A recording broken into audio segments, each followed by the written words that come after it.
Good evening. I might have a lot of achievements, but my boss is still here. Right, so I'll split this language evaluation and share some of the good things, some of the areas of improvement, and the use of flavor words. So while Jen is settling the board, the flavor words. I heard Eric, Ray, Naira, Chenli, Arisa, Haider, Priya, Lily use words related to flavor. So many, including spicy, delicious, fizzy, sour, very sweetness, bitterness. Let's see what else. Tantalizing,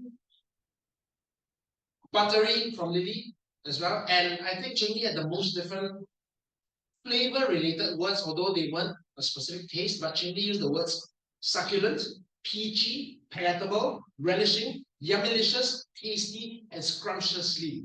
So that makes her our delicious Toastmaster.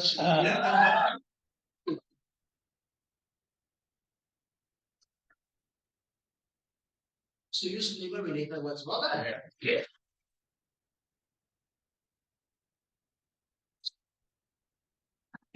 Now let's go to the association.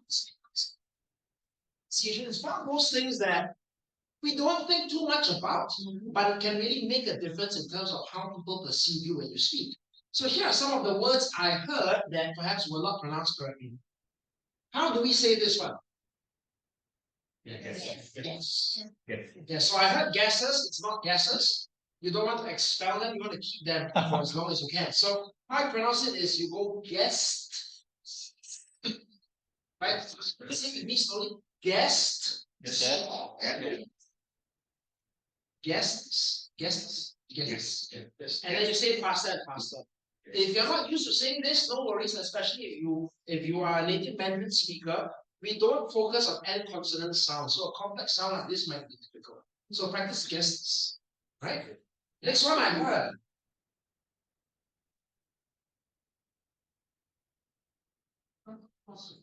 So is it process or process? It depends. Our delicious master is right, it depends. If it's a noun, it's a process. But if you're doing something, it's a process. For example, I am processing the meat. Right? So depending on how it's being said, or the usage of the word. Next one. This one is easy, but it's deceptive. Yeah, so all those who attended present and impact last year will know this one.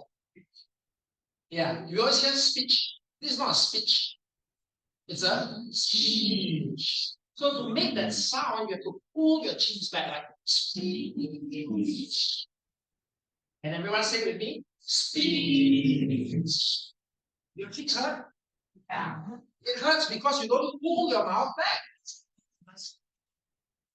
And this word is particularly important because if you're telling your friends that you are going to the beach, go to the beach, not the other place. What about this one?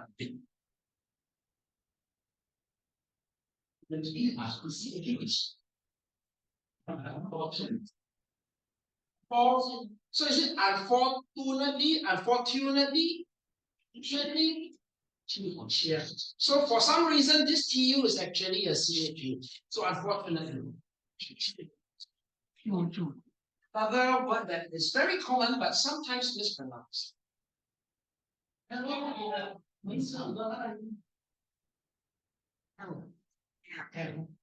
Right? In Singapore, we say happy.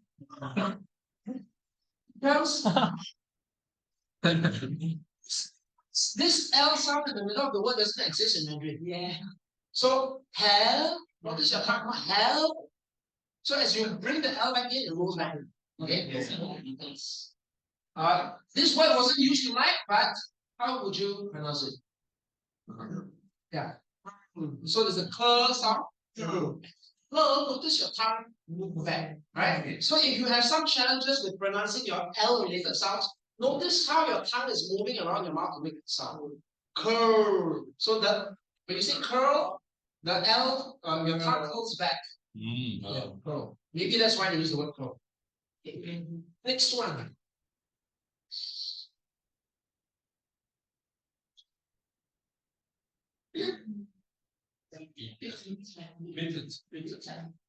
Right. It's an I sound which is short. So it's bitter. What I heard the person say was beta. If you are a beta, don't let anyone know. What about this one? Yeah. So fiery. So fiery. I heard fiery, not fiery, fiery. Last one. Yeah. Opportunity.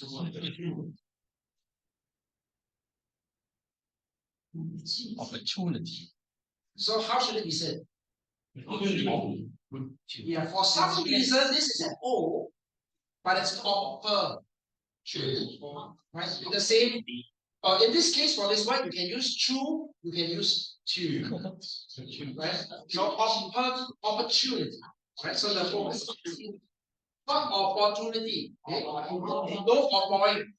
Right? So that's it for pronunciation. I hope that was interesting for you. Let's go into which one shall we do first? Good users or areas of improvement? Areas of improvement. Okay, areas of improvement. All right. I heard someone say the 706 chapter meeting. 706 chapter meeting.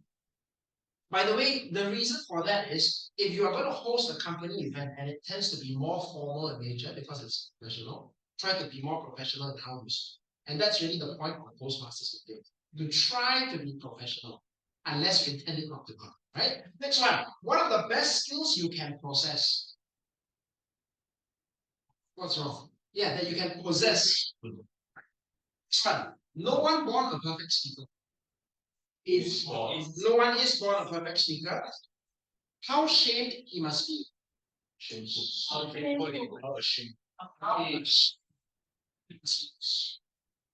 Really smoky stuff. Oh, that's what I heard.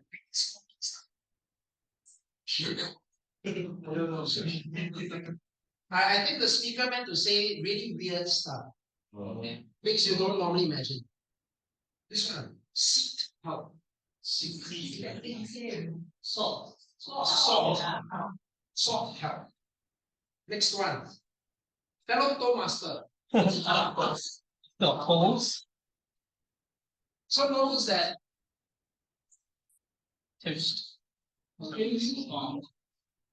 Right? And it's Toastmasters because there's more than one of us.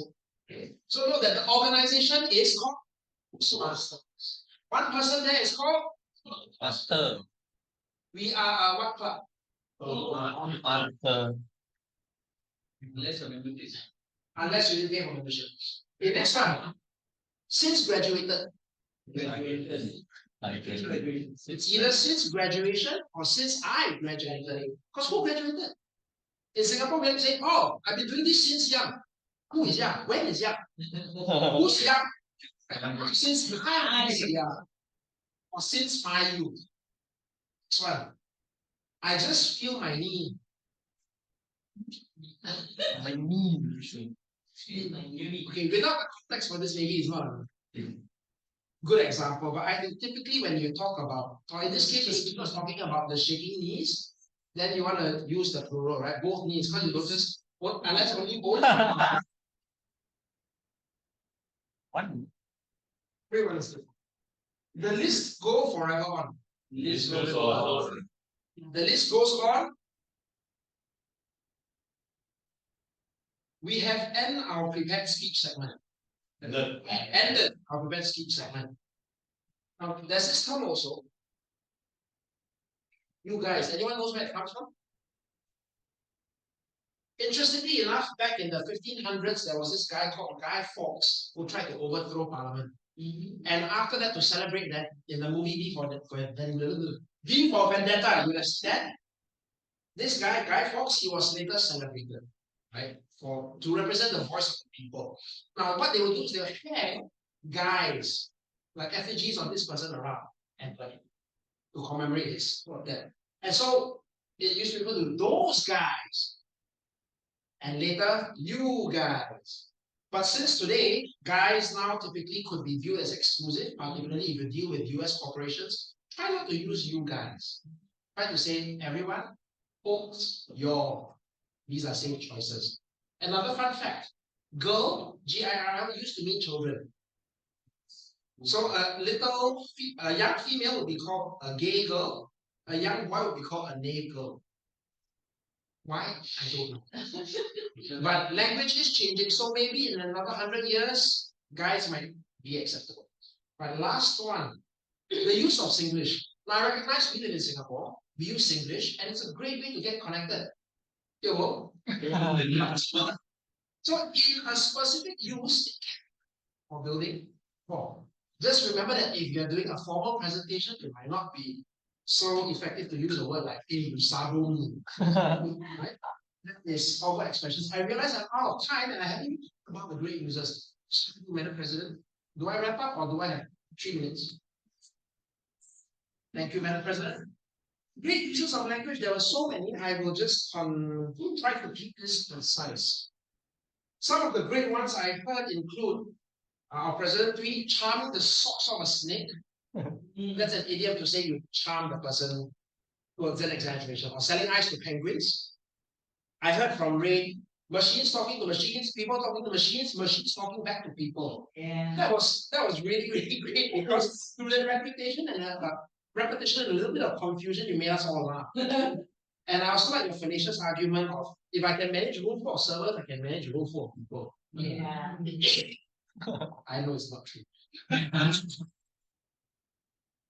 Some other things I heard from Jennison. Right? Paul went crazy, my friends went crazy, Jennison, we thought we were crazy. And this, by the way, is called epistrophe. Epistrophe, which is the repetition of words at the end of successive phrases. Now, why do you do that? Because if you want to raise your audience's emotions, repeating that creates emotion. Another one that Jennison did, it's called another style, it's called a simplocy, but never mind, irrelevant. He said the audience can see it, everyone can hear it, they could feel it. Right? So it's like the audience can see it, audience can hear it, audience can feel it. Yeah. So it raises the stakes, the emotional stakes of that moment. From Naira, be it all, do it all, have it all. Well, that was the introduction. Better job, better family, better boyfriend, better body. And with everyone that she repeated that, we felt the bitterness really grow. So this is use techniques and rhetoric to really raise the emotional stakes of what you are saying and let people feel it. From, since I don't have time, I will just cut a few. From Haider, hits the spot. The idiom hits the spot. Anyone knows where that's from? What does it mean to hit the spot? I know Terrence is thinking of a different spot located on a woman's body. But apparently that term was coined in 1944. The term hits the spot appeared in a newspaper in 1868. It's a term from archery, meaning to hit the bullseye. So when something is right on target, that's what hits the spot. On a hot day, this aircon really hits the spot. Let's see. Next one from Kaliong. Eric, the other Eric. Who the other Eric? Kaliong. This giant. Very, very good use of contrast. It's one thing to say you have a giant attitude, it's another thing to contrast it with a small stage, which makes it look even bigger. So when we describe things, we can use contrast to really highlight the magnitude of what was done well or whatever you're trying to have. Okay? Next one. From Chi Guan, I have only one main course. And that is trust. That powerful long pause was very effective in driving home the point of what it was. So sometimes saying more is not always better. Saying less with a pause amplifies your message. From Lily, the most funny, strange, weird costumes. I like how it gets progressively weird. And that's a very good use of a triad. And from Ivan, to be rich is to find a job in a bank. I thought so too. I don't have a bank job, maybe that's why I'm not rich. Okay, last one, RJ. RJ mentioned she frowned upon my aspirations. I thought it was a very interesting way to say that your mom didn't allow you or that she wasn't happy about it. But when you chose the word she frowned, I could imagine the eyebrows going in, a motherly shape. And that was a very powerful word for me. Maybe my mom frowns a lot too. That's it. But thank you, everyone. I hope you've learned a little bit about English tonight. And if I could leave you with one thought, we all have the capacity to change the world. And the easiest way to do it is with what we say. Choose your words wisely and blow the rest of the world away. Wow.